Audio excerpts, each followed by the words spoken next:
Hey everybody, Adam with Sacramento Youth Center. And I got a question. Am I a robot? The reason I ask is because I hate CAPTCHAs. CAPTCHAs are those things on websites that you use to prove that you're not a computer or a robot.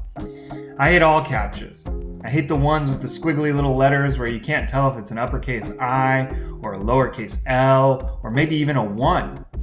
Or the CAPTCHAs where you have to click the little button that says I'm not a robot, but if you don't wait until the animation is completely done and you click continue too quickly, you have to redo the whole page. But the CAPTCHA I hate the most, the one that is the most frustrating, is the one that has a bunch of little pictures that says like, pick all the ones with cars in it, or all the ones with stoplights in it. I had two the other day that were particularly frustrating that really made me angry. One was a picture that said, pick all the pictures of a bridge. But all I had was overpasses and elevated freeways. And I'm like, does this count as a bridge? I don't know. Then I had one that said, pick all the pictures of a motorcycle. And it was a picture of a scooter. I'm like, is a scooter a motorcycle? Does that count? Is it trying to trick me? So I picked all the pictures of the scooter that was not a motorcycle. And there was one with a little sliver of a tire. And I'm like, am I supposed to click the one with the little sliver of a tire of a scooter to show that it's a motorcycle, to prove that I'm not a robot? And as I was expressing my frustration to my friends the other day, they suggested maybe the reason I'm so frustrated with CAPTCHAs is the fact that I'm a robot. And that's the reason I have so much trouble with CAPTCHAs. I'd never thought of it this way. Maybe I am a robot. I'd spent the whole time blaming the system and never thought, maybe I'm the problem. Maybe I'm the robot. Now, I'm 80% sure I'm not a robot. Well, 60% sure. But it did make me realize that we have a tendency to blame others for our problems. So often we're the hero in our own narratives. We're the righteous one who was wronged. But often, we're the villain in somebody else's narrative.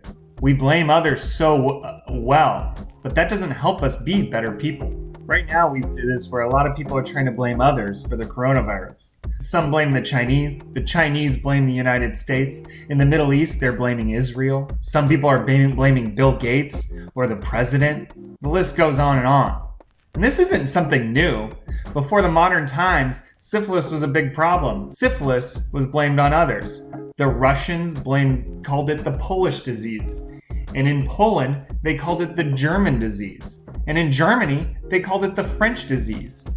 And in France, they called it the Italian disease, who then called it the French disease. We can always try to find somebody to blame. We can always find a scapegoat. But that's not how healthy people act. Healthy people try to find what they did wrong.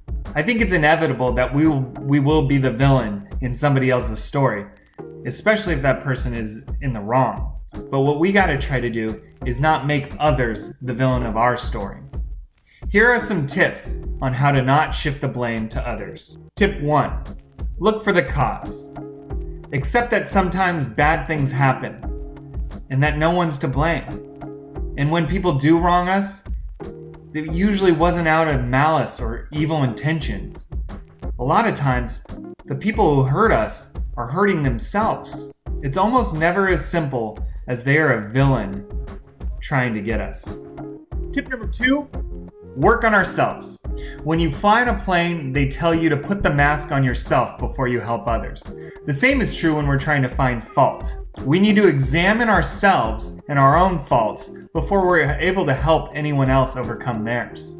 So often we walk around completely unaware that we are the robot, and the problem is with us and not with everyone else. Now, I gotta go recharge my batteries because if I let my battery die all the way, Raquel has to reboot me and it's a hard reset and it takes a half an hour before all the updates finish. It's a whole thing.